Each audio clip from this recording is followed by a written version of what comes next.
Thanks for making the Locked On Ole Miss podcast your first listen every day. We're free and, in fact, available wherever you get your podcast, including YouTube. We're part of the Locked On Podcast Network, your team every single day.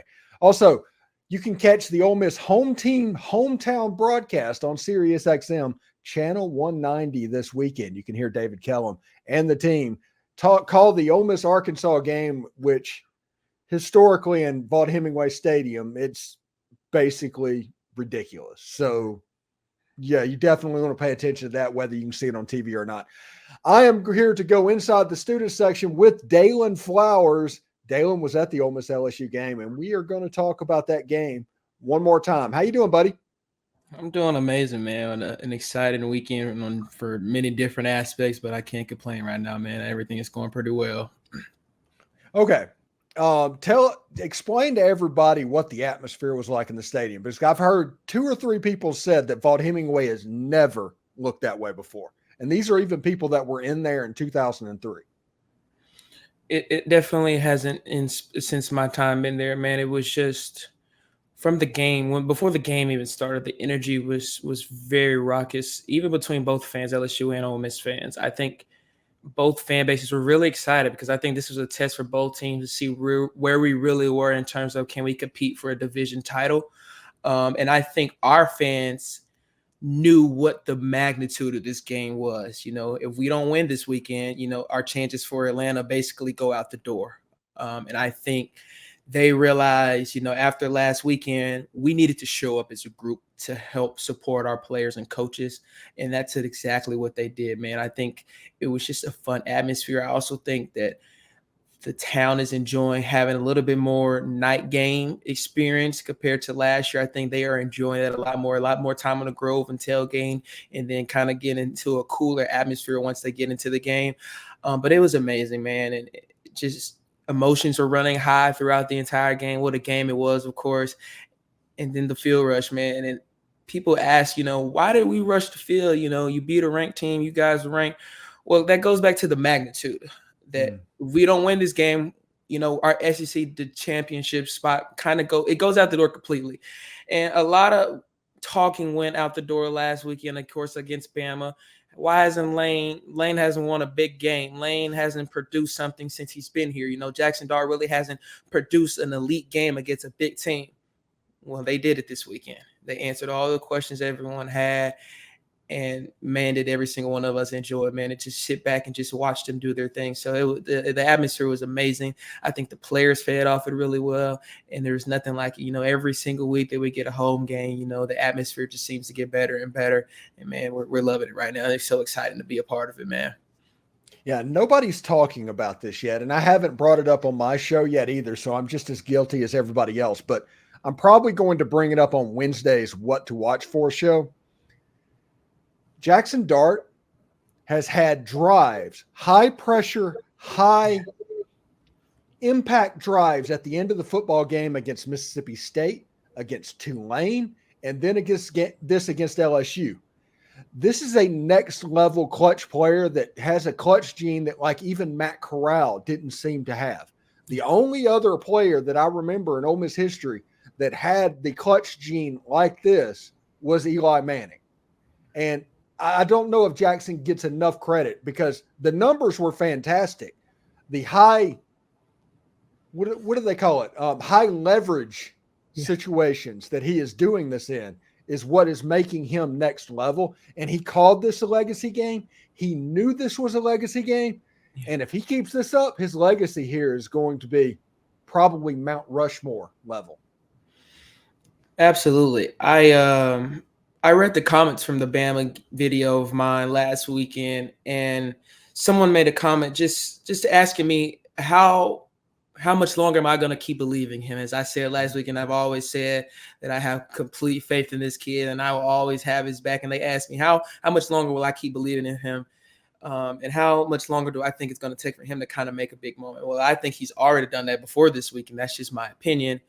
But I think that answers your question. The kid enjoyed the game, and I think that's what was missing from him last year. I just didn't think he was having as much fun as he should have last year. And I think he has established that this year because he put so much work in the offseason, knowing, okay, I've got some transfer guys, and I don't just have some regular transfers. I have some transfers that are coming in and that are really talented. So he put a lot of work in the offseason to develop.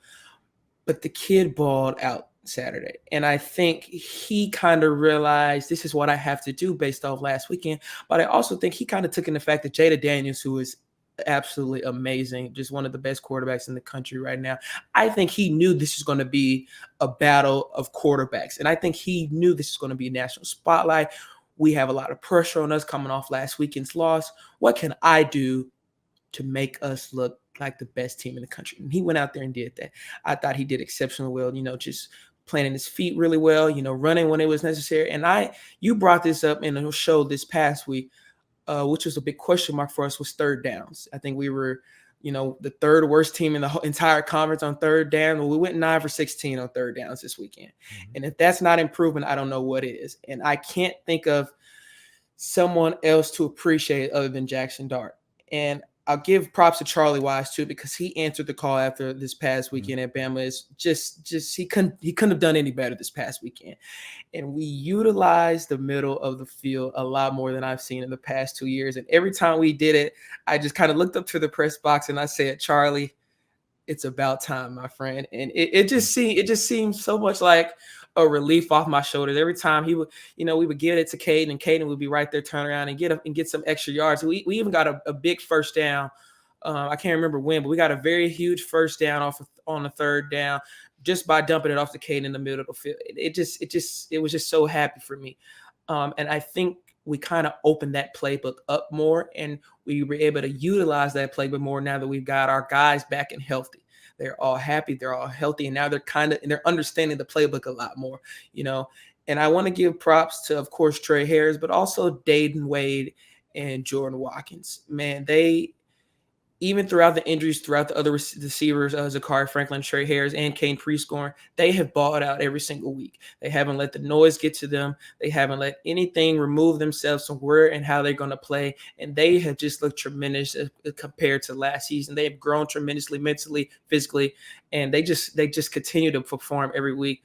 So I'm so entirely proud with our offense right now. And I hope they enjoyed this weekend and they pat themselves on the back, but they learned that they, have some things to work on. Just one more thing on the offense. We got to work on penalties. I think we had 11 penalties. I don't know if they were all offense, so mistake me if I'm wrong, but for over 100 yards. That's something that we cannot continue to do forward if we want to have a chance to get to Atlanta, and we can't beat ourselves up with the penalties. We have to work on that. That's one major thing I did take from our offense this week, and it's just, kind of working and not beating ourselves up. But, man, it was a fun experience for them, and it was fun for me to watch them utilize everything. One thing's interesting, and this is another thing that I'm probably not going to bring this up again, but this is just something that I noticed. It was the last play of the third quarter. Mm-hmm. Ole Miss was down 42-34. It was second down after one of those holding penalties got called in 20, and Jaxson Dart has a huge run that culminates with him hurtling over a defender.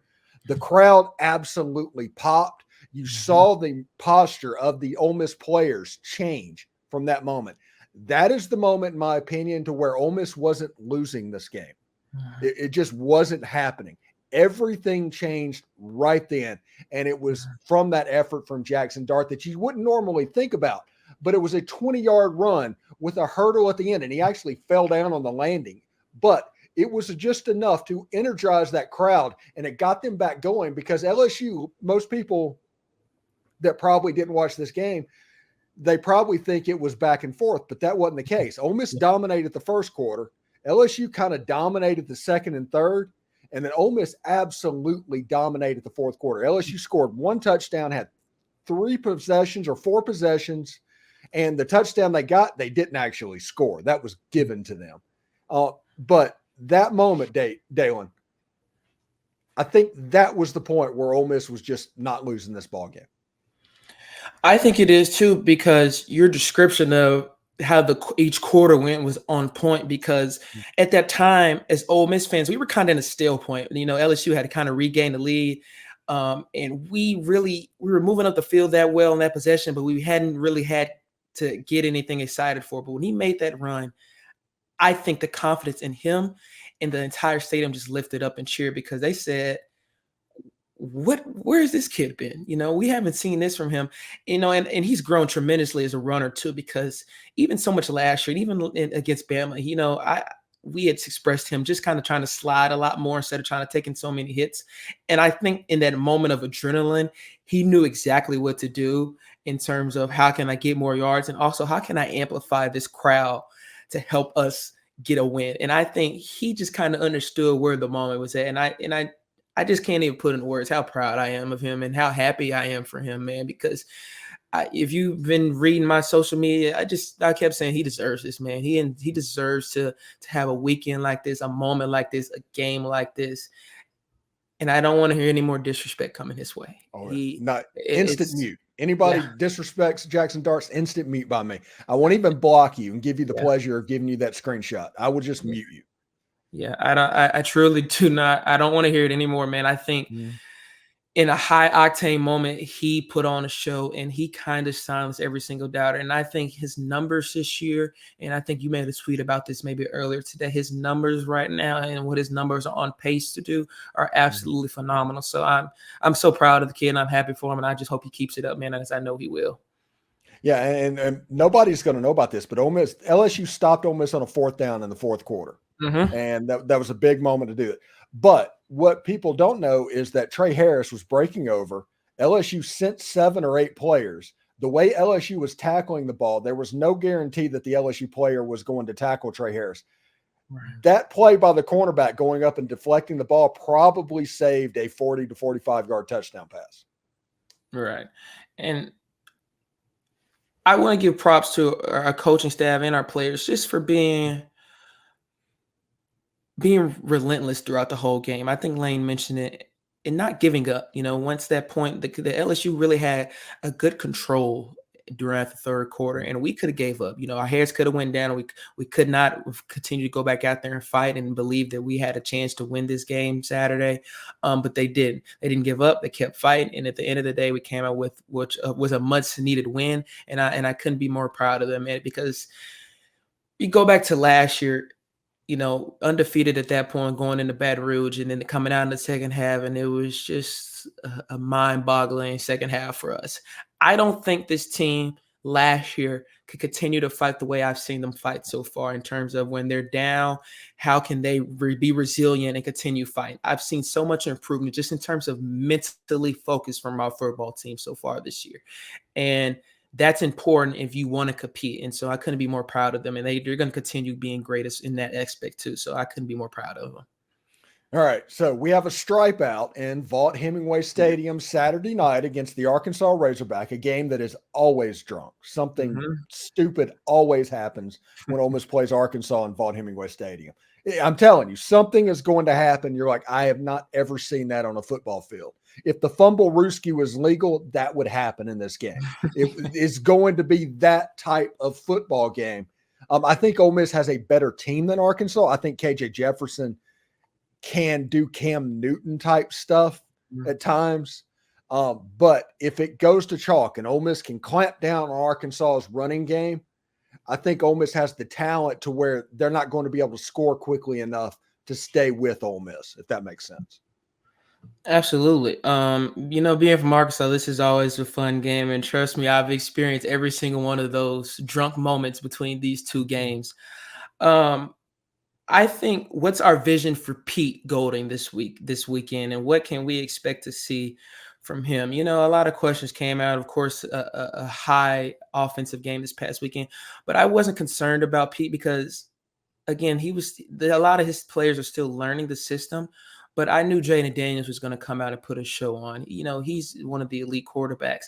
But for me, every time I watch LSU, even when we play Bama, I said, Pete, stop the run. And that was number 1 on my list for Pete. Can you stop the run and make Jalen Milroe, make Jaden Daniels beat you with their arm? And unfortunately, Daniels almost did, and Milroe did. Yeah, but I think if you take a week this week, you watch film and you understand that KJ Jefferson is one of the great quarterbacks in the country. But Arkansas is trying to find their identity still. A new offensive coordinator, Dan Enos. Even on the defensive side, Travis Williams is a new defensive coordinator. They are trying to find their identity right now. And I think we can't take this team lightly. They lost this past weekend to a Texas A&M team that's 2-0 so far in conference play. This shouldn't be a pushover game for anyone, because I think what we're trying to look at is look past forward this team, and we shouldn't at all. KJ Jefferson, hasn't really had the opportunity so far, in terms of his offensive teammates, to be as good as he'd like to be, but he's still been playing absolutely phenomenal. And I think if Pete can, we had a spy really good against Jalen Milroy, what LT and Sunterian Perkins was doing well and getting in the backfield. Can we keep KJ from running around the entire field? And I think if we can do that, it's okay to let him, throw the ball. It's going to happen. That's football. We have a good chance of containing their offense and winning that side of the game.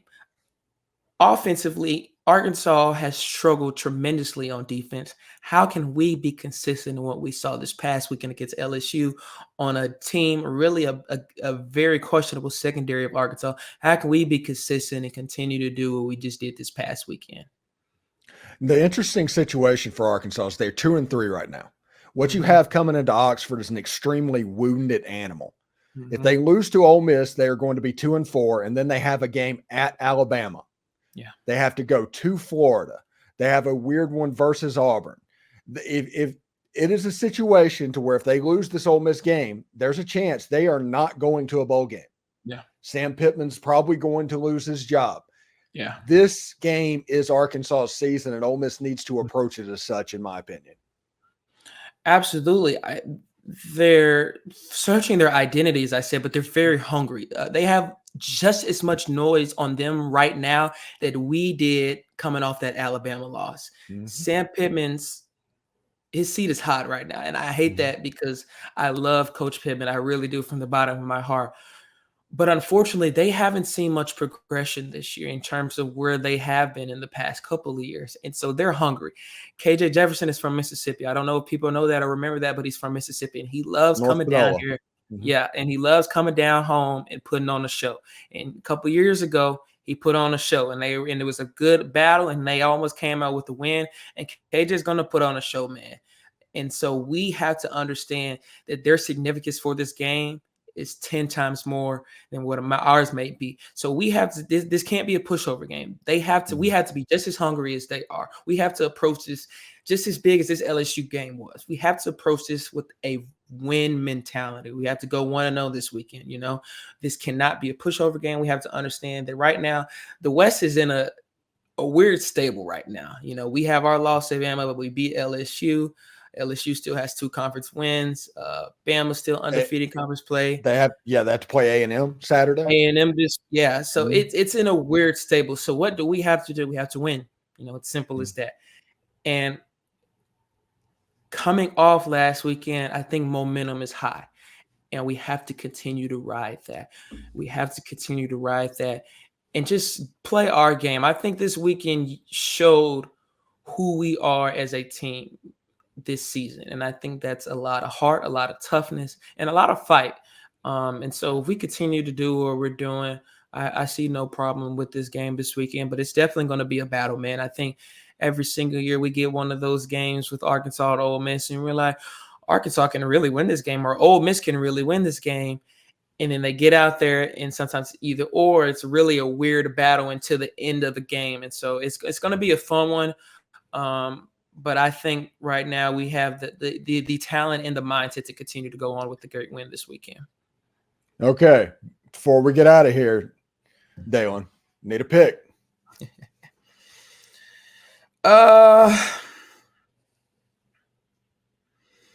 I'm going to go 37-24 reps. I think the offense is riding high on momentum, and I think Arkansas's defense just has too many questions. And I think we have a lot to look forward to on defense as well, but I'm not going to disabandon how talented KJ Jefferson is, man. I think he has the ability to put points on the board. They have a few questions in terms of tight end now with Luke Haas going down this past weekend, but I think they're going to come in hungry and try to put a lot of points up as possible. But I'm going to give us a 37-24 edge this weekend, man. I think we're going to be riding high. All right. Thank you for making the Locked On Ole Miss podcast your first listen every day. We're free and available wherever you get your podcast, including YouTube. We're part of the Locked On Podcast Network, your team every single day. Daylan Flowers, thank you, buddy. Inside the student section with all of that information. He's going to be there in the stripe out. I can't wait to talk to you after this one. Appreciate you. This has a chance to look really good. Anyway, thanks for coming on, bud. Yeah, appreciate you having me, man. You guys pack the vault again, man. We need you, and it's going to be another fun atmosphere. Get out there, be ready for game time, man. And howdy-toddy, y'all. I love y'all. I appreciate you guys for everything.